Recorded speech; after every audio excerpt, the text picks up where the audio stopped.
Good morning. Good morning. How are Morning, you? Phil. Good morning.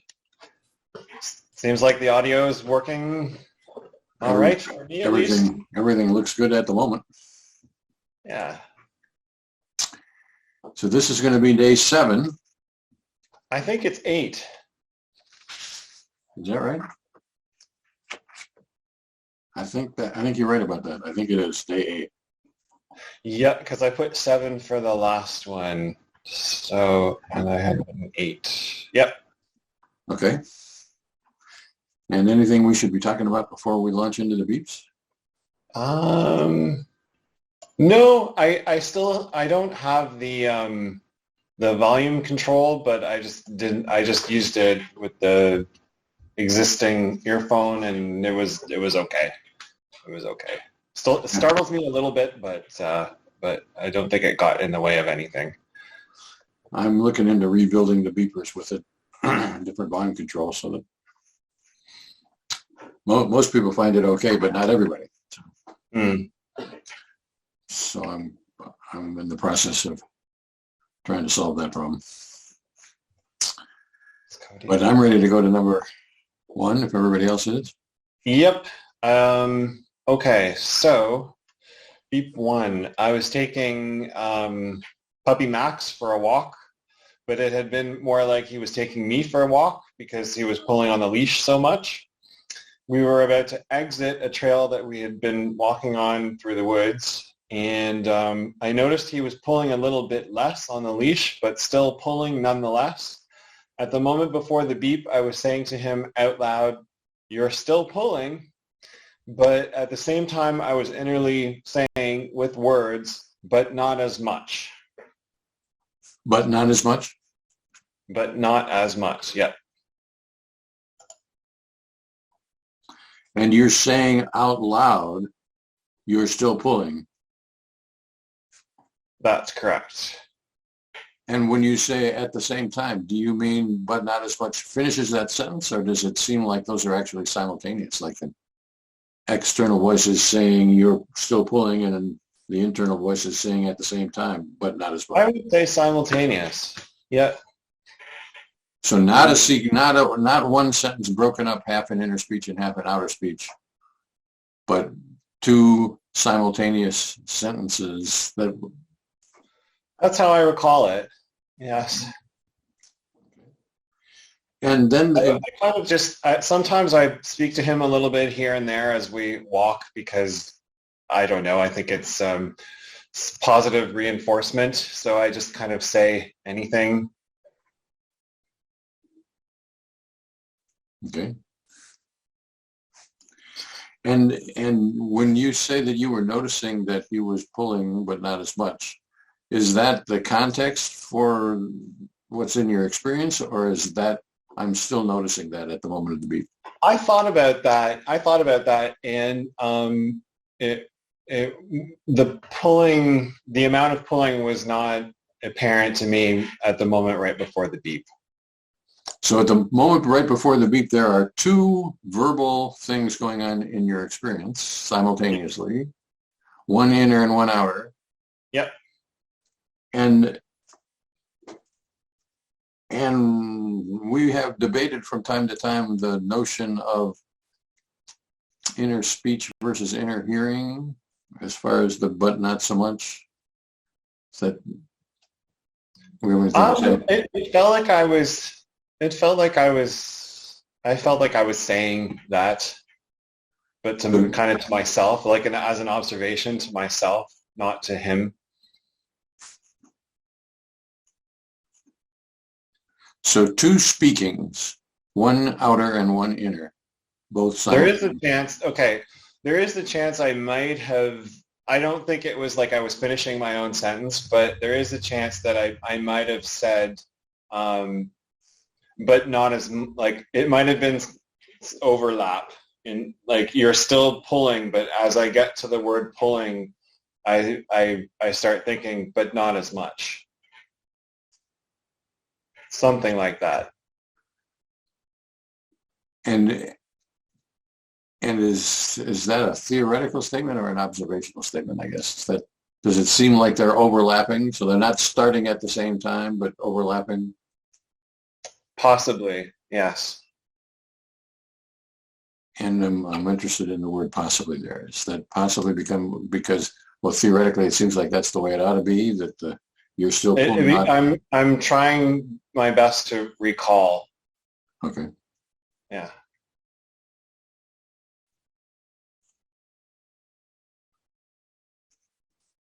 Then I think I'm good. Anybody else have any questions about that, about that symbol? Okay. Oh, and good morning, Amber. I do have a quick question about about both of these verbally said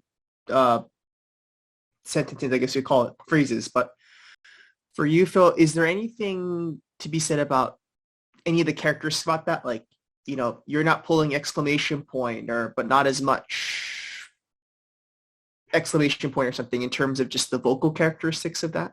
Oh,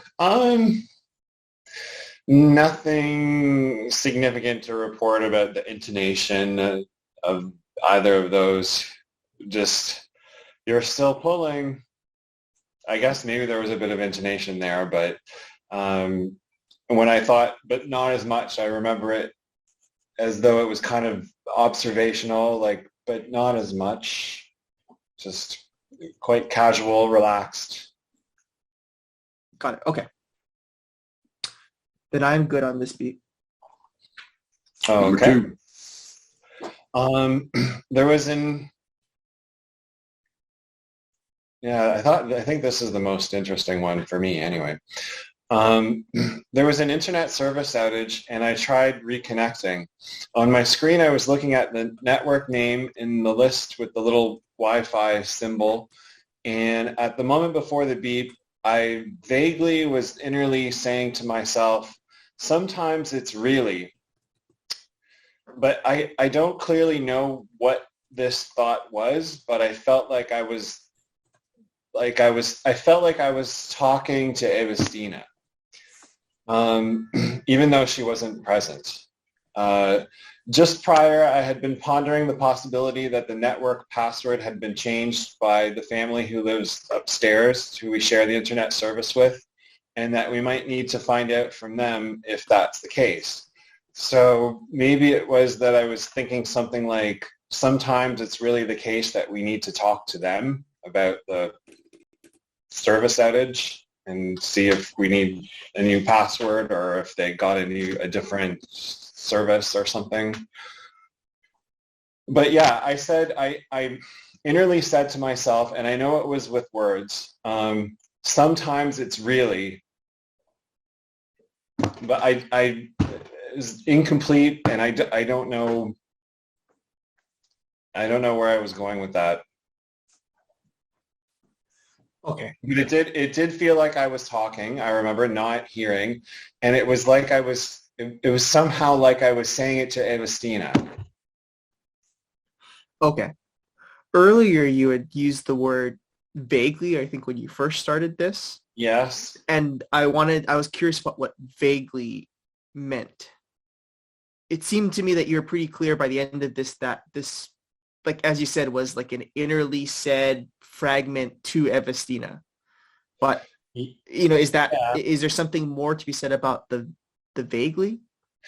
It had a very sort of distant or quiet feel to it, like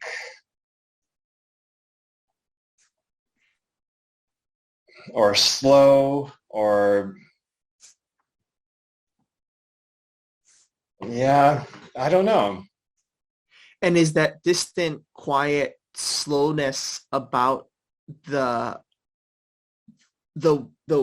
way that I'm innerly saying this, or perhaps the way I'm hearing it, or the vocal characteristics of it, or some?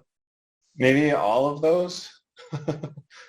Or, well, you can't say and hear something, but yeah, or maybe not.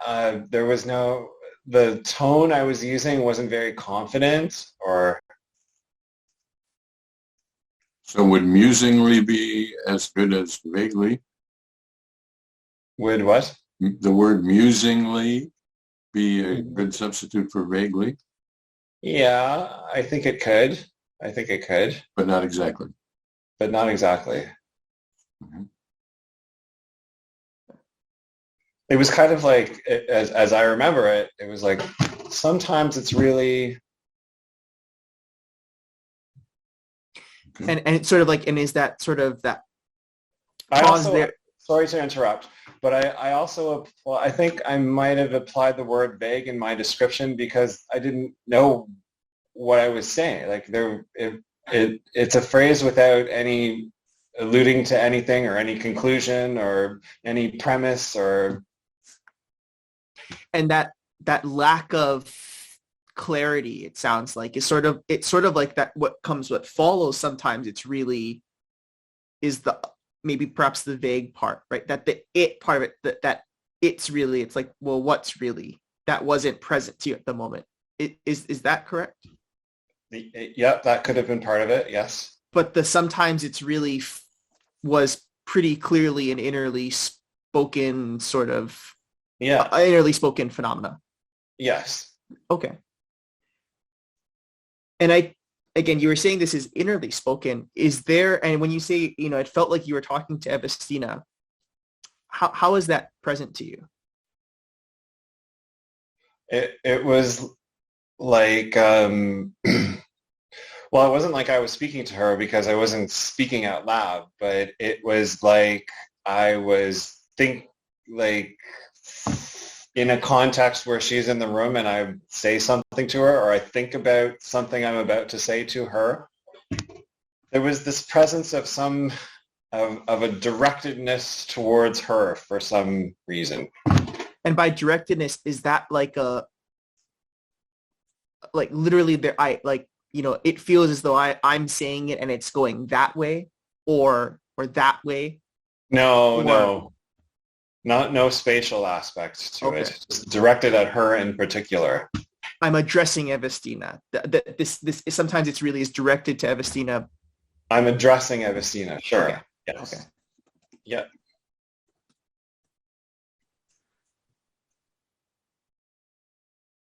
And that stuff that you had said about, that the neighbors possibly changed the password or that you shared, that I took you to be saying most of that is context, correct? Like there's the neighbors stuff isn't really part of my experience. No. And okay. So at the moment of the beep, I'm innerly speaking. And by that, I mean, I'm addressing Evestina saying sometimes it's really, and that's pretty much it at the moment of the beep, if that's correct. Yep. Yep. I think that's quite accurate. Okay. Anyone have any other questions? Yep. Okay. Number 3. Okay.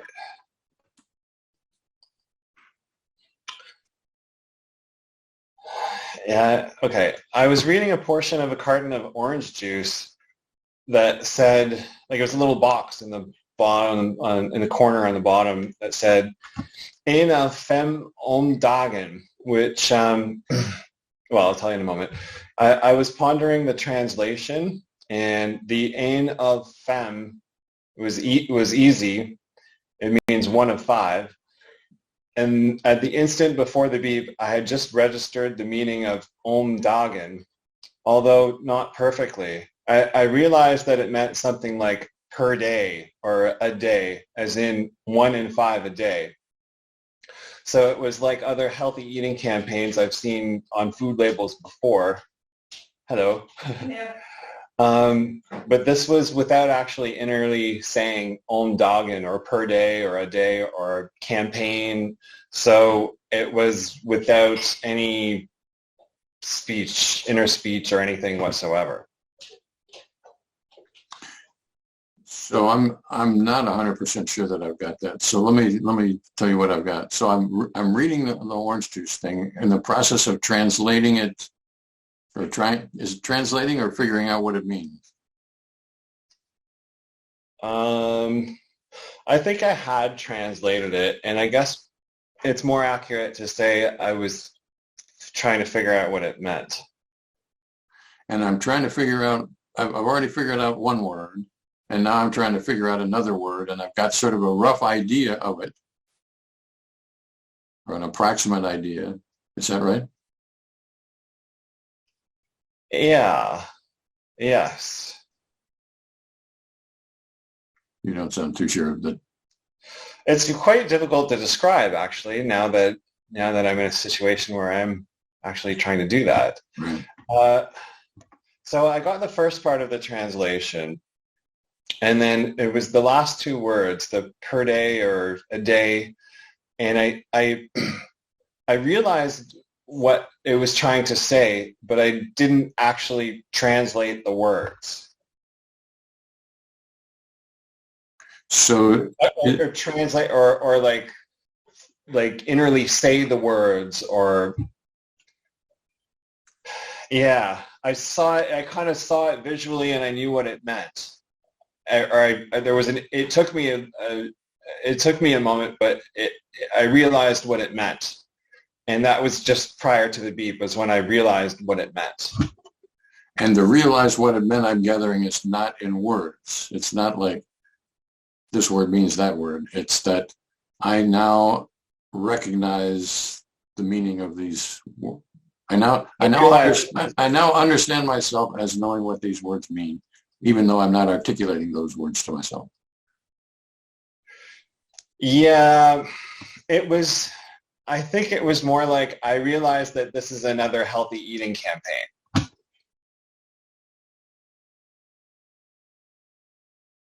So that's a little bit away from the words themselves to the sort of the broader intention of the words.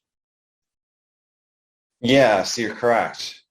So what I'm realizing is the sort of the bigger picture of the words. Now I've gotten through the words themselves, and now I am encountering what I take to be the bigger message. I think it's possible that it was a little bit of both. But none of it verbal. None of it verbal.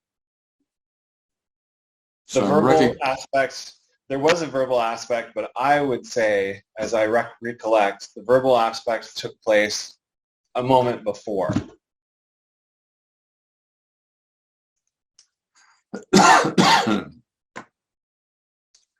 And the verbal aspect was about the Norwegian word, not about the English word translation of it. Is that right? So I'd read the Norwegian word. I recognize what that means without articulating in English what it means. And I recognize that the whole thing is part of a larger message about healthful drinking. Okay. I think it gets complicated. If I remember correctly, I did translate into English the first portion that was one of five, or one of five, but it was the Om Dagen that I had a little bit of difficulty with, and then that part I didn't translate into English. I was just looking at it, and then I had this realization that it was per day or whatever, and that I put it all together and realized this was a healthy eating campaign. And the part of it is that the realization of per day, is that in words? Quote per day? So I realize what it means without articulating those words.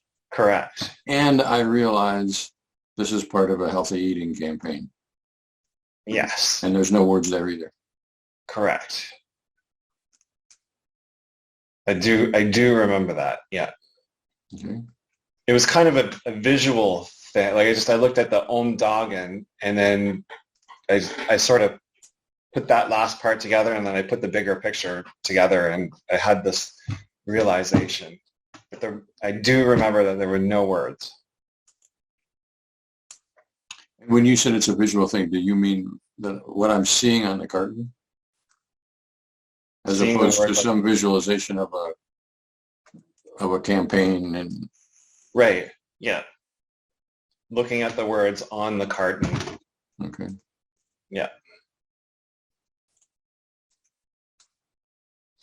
So let me say what I've got, and you tell me whether this is right. I'm looking at the words on the card. I translate in words. I look at the Norwegian and say, well, this is, and say to myself, 1 in 5 or 1 of 5 or something like that. That part's in words, and also slightly before the beep. And then at the beep, I'm looking at om dagen, trying to work out what that means. And as I do that, it comes to me, but not in words. This means per day or a day or something like that. And I recognize that this is part of a healthy eating campaign. Yeah. Yep. And I think I'm good. Me as well. Yeah. Okay. All right. Yep. Beep 4. Okay. Max. Again, there's a lot of Max this time. Max was trying to get up onto the bench that I was sitting on outside. He was awkwardly squirming underneath the armrest beside me. I tried to pull him up, and while simultaneously trying to pull his leash or cable that he was on to see if it was caught on something or not. And I had innerly said it might be, as in it might be stuck. But at the instant right before the beep, I was pulling the cable while holding him in place while he was mostly already up on the bench. Visually, I was focused on the cable while trying to move it. So let me see if I got this right, Phil. There, at the moment of the beep, there are 3 things going on. No, I maybe I gave some unnecessary context there. At the moment of the beep, I remember I was holding him and I was looking at the cable underneath the table in front of me, and I was pulling it to see if there was enough slack that he could actually get up on the bench with me. And is there also the innerly said portion? Was that at the moment, or was that?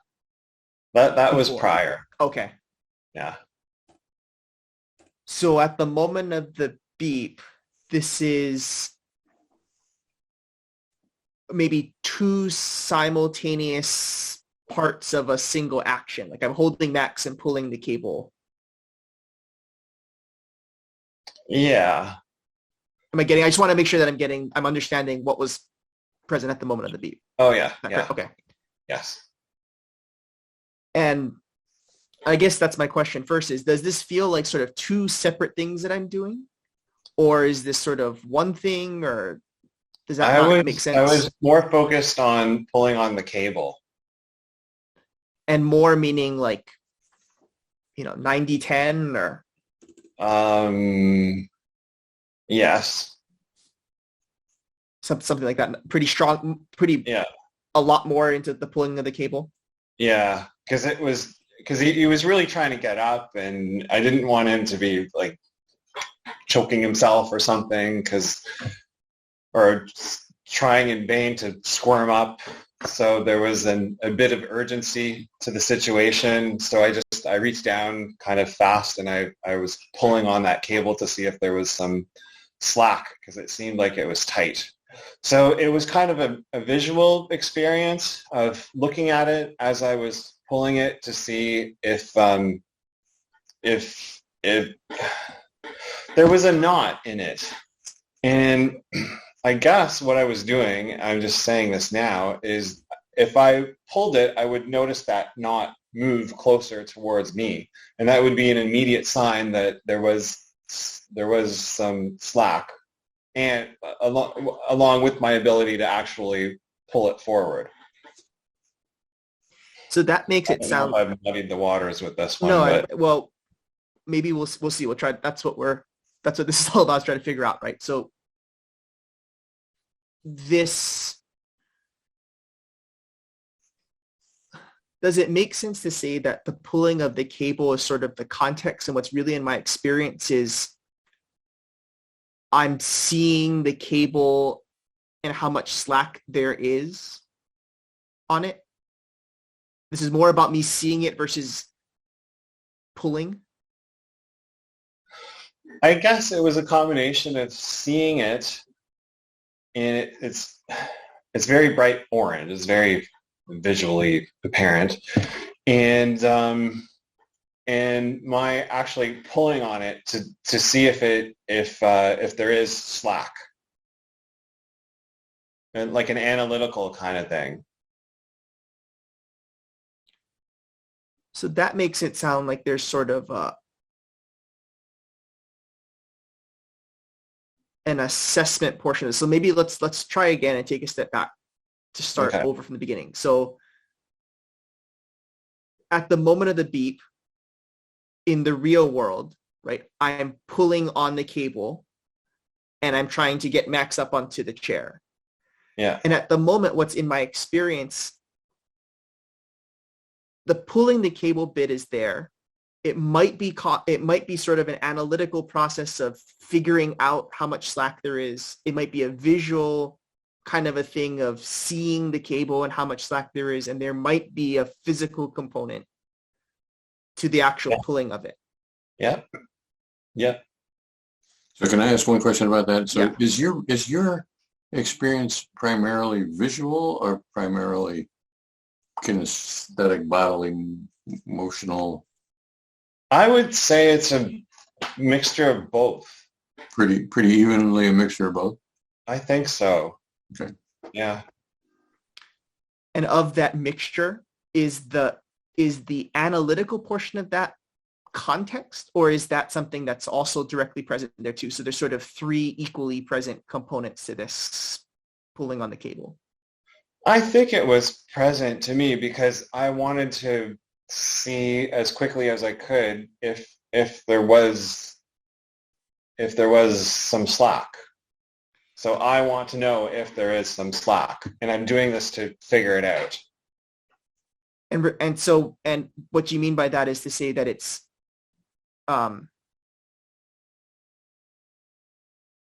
shucks, I had it and then I lost it. So let me ask the question. So what I think Cody is trying to get at here is whether there's the experience of thinking about this, or whether that's there was this something that was present to me was the issue of whether or not there was slack in the cable. And I'm doing this to see if there is, but there is this, without words, is there enough slack in the cable? And that is a mental kind of a process that is not just in the pulling of the cable. I am pulling the cable, and at the same time, I am wondering whether there's enough slack or trying to figure out whether there's enough slack. Right. It's not just that the pulling is itself a way of determining whether there's enough slack.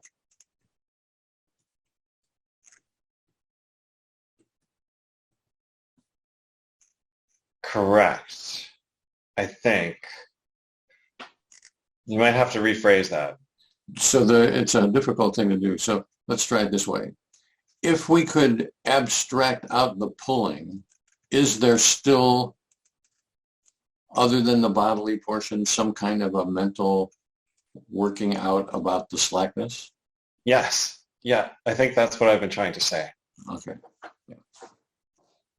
So that was what my question was, and then I had lost it originally. It's a tricky thing to do. So there really are sort of three aspects of this experience. There's a mental aspect, there's a visual aspect, and there's a bodily pulling aspect, but it's all the same thing. My bag of bones is trying to work out whether there's enough slack here. Yeah. Yeah. Okay. And then there's the holding Max portion of this, right, Phil? How is that present to you? It's almost as if I want to say it really it wasn't. It was state of the world kind of thing. I guess it had to do with my slightly awkward position that I was in. I don't know. So much more is in like kind of using the same line of question as Dr. Obert just asked, is like, if we abstract away the pulling of the cable, is there anything left of the holding of Max, or is that mostly a factor of the universe? I would say it's mostly a fact of the universe. Okay. I don't remember like feeling his weight or like, yeah, no, I was very focused on the cable. Obviously, I'm holding Max. I'm not dropping him, right? I Right. am holding him, but that's not directly present to me. No. Aside, or I should say, that's not part of my experience because my experience is wrapped up in the pulling of the cable. Yep. Okay. Then I think I'm good. I had one last question. So the cable is bright orange, you said.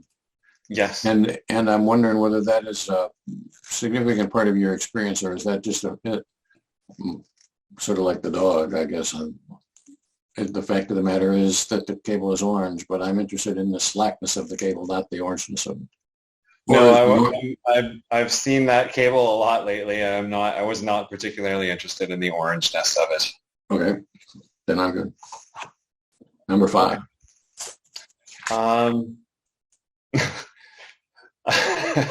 Okay. I had just heard what sounded like a sneeze coming from outside a nearby open window relative to where I actually am right now. It surprised me, and instantly I realized it sounded like a person had just said, duck shoe. Duck shoe. At the moment right before the beep, I reactively innerly replayed the sound of the sneeze, but this time, although it sounded the same, it had the quality of somebody actually saying, duck shoe. So at the moment of the beep, this is an inner replay. You are hearing it again. Yeah. And does this seem on the second, at the moment of the beep experience, does it seem like this is a inside fill deal, or does it seem like I'm hearing it outside the window again? It felt like an inside fill deal. Okay. And so I'm innerly replaying what I had heard, and it sounds exactly that. And so this is an auditory phenomenon. I'm hearing it. Yeah. Yeah. And I'm hearing it the same way as it sounded before, except that now I'm recognizing that there's this duck shoe.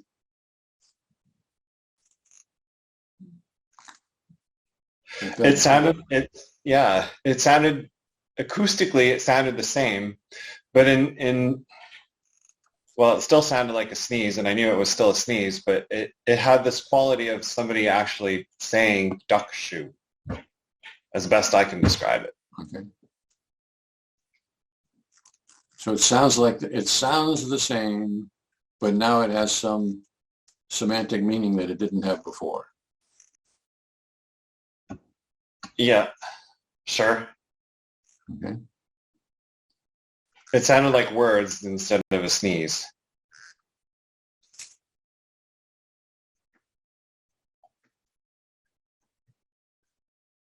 Okay.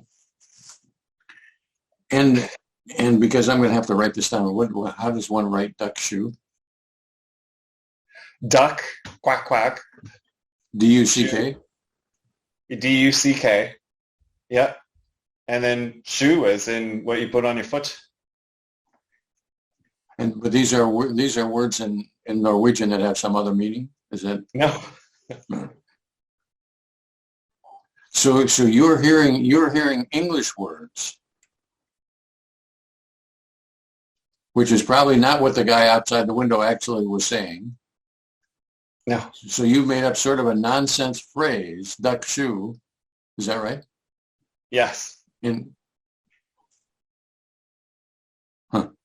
So I hear what, and as best you can tell, was it really a sneeze? The guy has sneezed? I guess so. I can't, I have no way to verify that, but Right. I think it's likely. But it seems like it's probably not likely that the guy actually said duck shoe. No. Okay. So you've put a meaning onto this sound that probably wasn't there in the first place. Might have been. Maybe the guy was outside saying duck shoe, but Probably not. but probably not. Okay. And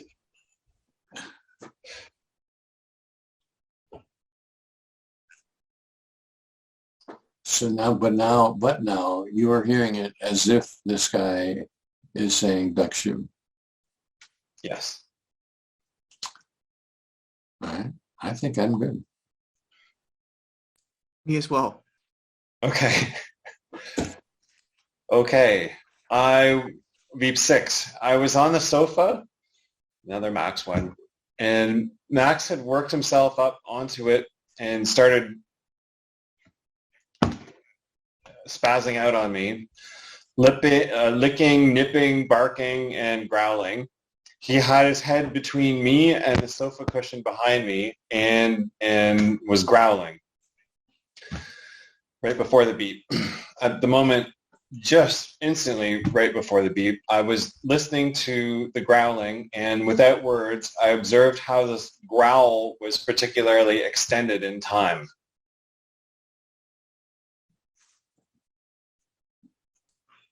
And so at the moment, Phil, is there two things sort of going on? That's actually my first question. What's in your experience at the moment? Listening to his growl and making the observation that it was quite consciously making the observation that it was quite extended in time. Okay. And are either of those more present, equally present? I would say about equally present. Equally, okay. So let's start first with the growl. Yeah. When you say, you had used the word listen, right, to describe how this is present. Is that to say this is like a auditory thing? I'm hearing this, or something else? Yes. Okay. Yeah, I was yeah. Any particular part of that I'm hearing, like is it like the tone that I'm hearing, like the pitch of the growl, or how? Or the extended in timeness of it. Yeah.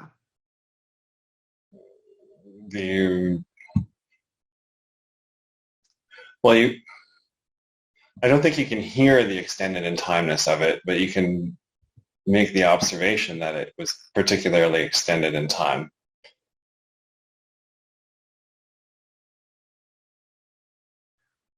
This is where experience can be pretty interesting, where there's things that happen that kind of can defy logic. And so in terms of listening to the growl, Phil, is Max growling at the moment? Yes. Okay. So it's not as if he stopped growling and somehow I'm still apprehending the growling, correct? No. Okay. And so the other part of this, right, like the observation that it was extended in time, how is that present to you?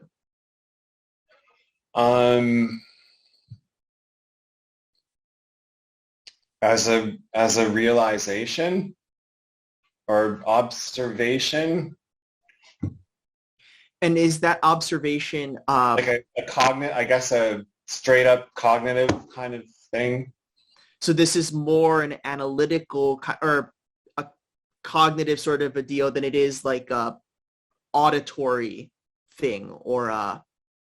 Yeah. Okay. Yeah, for me at least. And that specific the cognitive thing is about, again, the extended in timeness of Max's growl. Yeah. And by extended, is that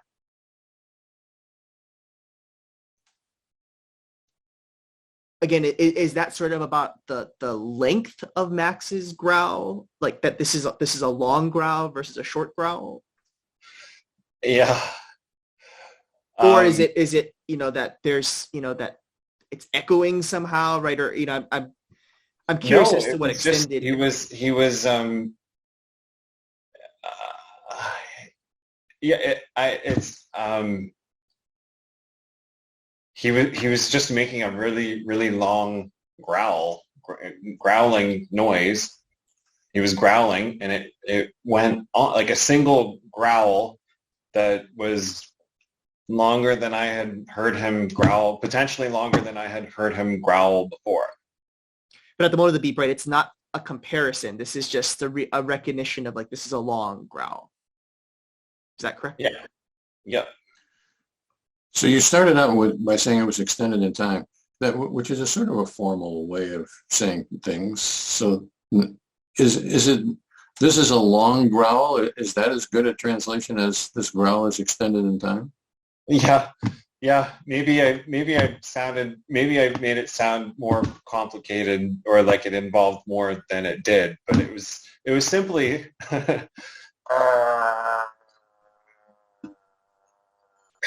like a long growl. So I'm noticing in a mental cognitive way that's a long growl. Yes. And is there anything more to it than that? No. So the fact that it's a long growl by comparison to his other growls, that's probably context that leads you to think that it's a long growl, but at the moment it's just I'm analyzing this or cognizing about this or mentally saying to myself without words about this. That's a long growl. Yep. Yep. And is there anything more to be said, Phil, about how that recognition of that this is a long growl is present? You know, I know you mentioned it was without words, but in terms of, you know, like Dr. Hobart mentioned, innerly spoken without words, somehow innerly heard without words, no, you know, something else.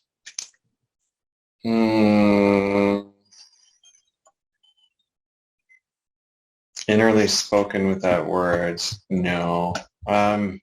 No, as best I can describe it, it was just a realization.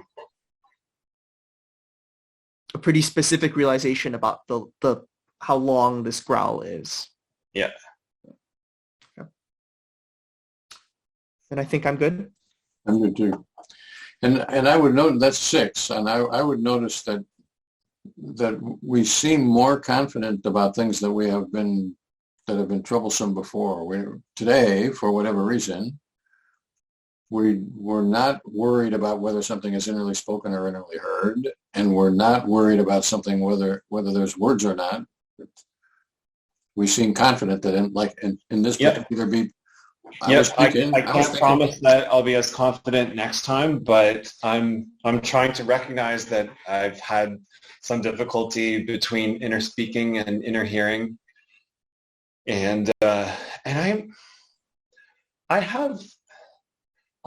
was thinking about that somewhat, and I have some things to say about that, but maybe that's for another time. It's not just about my own issue, but I feel like it's very strange to be able to, like, if you're speaking, you're communicating to someone. If you're speaking to yourself, and that someone is listening to you. And if you're speaking to yourself, it's like speaking and listening at the same time somehow. So I don't think that's necessarily true. I think the inner world is more complicated than that. So I think it is possible to utter words that are not intended for myself and not intended for some other person. But maybe the words are just a caption, or maybe they're just coming out like you had. Like sometimes it's really today. That one I guess was aimed at Evestina. But I see what you're saying.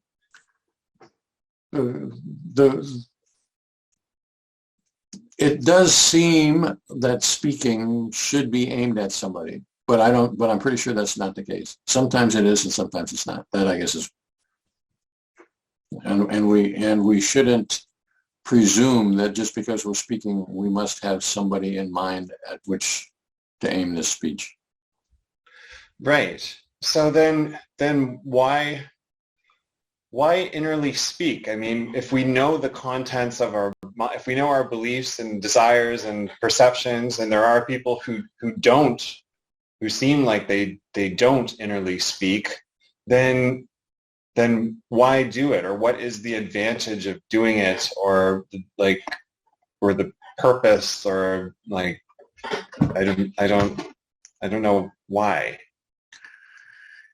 So mostly I don't know the answer to that question, but the way I think of it is that inner experience, like outer movement, are skills that are applied. And sometimes I wave my hand and you might say, well, why did you wave your hand? And I would say, well, I don't know I guess that's something that I know how to do, and I did it. And I think the same thing is true in the inner world. I can speak because I know how to speak, and I did it, and I recognize that I did it, even though it has no more meaning than I would say if you're careful about it and you ask what you do in the external world most of the time, why did I do that? You don't know the answer to that either. Why are you sitting right now leaning on your left elbow rather than on your right elbow? Well, I don't know. It's because my body adjusts in that way. And I think that's true in the inner life as well. Hmm. Hmm. But yeah, I guess what I was sort of trying to say is that if you're speaking to yourself, you also have to listen to yourself. Nope, I don't think that's true. Okay. No? I think those are two separate deals. I can speak and I can listen, and I can speak and listen at the same time. Mm-hmm. But they don't necessarily have to be. Do you think it's more like speaking and listening at the same time? I think it depends. I think one can speak and one can listen, and one can speak and listen. Those are three separate things that one can engage in. And everything breaks down like listen. Listen has a sort of a directedness to it. Listen, a carefulness at it, as opposed to hear. I heard a truck go. You could say I heard a truck go by, and it went by, and I heard it. Or you could say I was listening to the truck go by, in which case I was sort of perking my ears up towards the truck go by. And I think that that's true in the inner world as well. I can hear something, or I can listen to something innerly. I mean, I actually think too, it's likely on a continuum, right? Like there are some for lack of a word, there's some beeps, right? There's some experiences that are purely I'm producing these words, or like I am speaking these words innerly. Mm-hmm. And on the opposite end, there's nothing in the production of it. I am hearing these words and everything in between. Mm-hmm. When I would say the aim of DES is to set those questions aside, not because they're not important, but because the only way that they can become important is to have set the why-ness of it aside, so that we can get the what-ness first, and then we can involve ourselves with the why-ness if we have an interest about it. Okay. Another way of saying that is that the what-ness of it, as we've seen now, we're in our 8th day or whatever, and we're still working at it. The what-ness is a fairly difficult thing to get right. Yes. And the why-ness, the why-ness has so many different aspects to it. I mean, you could give a interpersonal why-ness and a social why-ness and a contextual why-ness and a state of the world why-ness and the war in Ukraine why-ness. All that stuff has some impact on why you're saying whatever it is that you're saying. Mm-hmm. Yeah. Yeah. And I was also going to just mention that going back to some of the previous beeps where there was confusion between inner speaking and inner hearing myself, if I had to choose, and this might just be something to do with retrospection or bias or something, but I feel like it might have involved more speaking than listening. Because I was thinking about the examples where you've asked me, where is it like I'm hearing a recording of myself? And I have to say it's more like speaking than genuinely hearing a recording of myself, like I'm hearing a song or something like that. But so I've got two things to say about that. One is I think it's likely that you're right. And two, I don't think we should do that.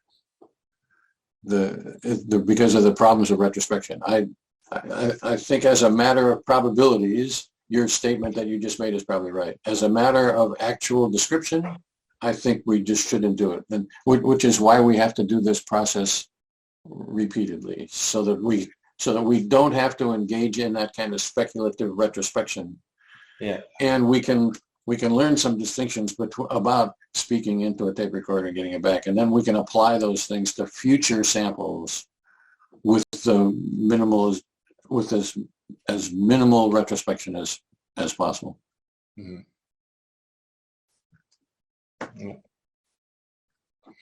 Okay.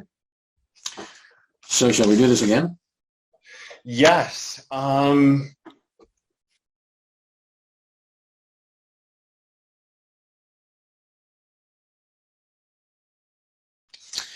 right. Sounds good to me. Okay. Thanks very much again. Thank you. Enjoy your days. Thank you, Phil. Thanks, All Phil. right. Take care. See you later.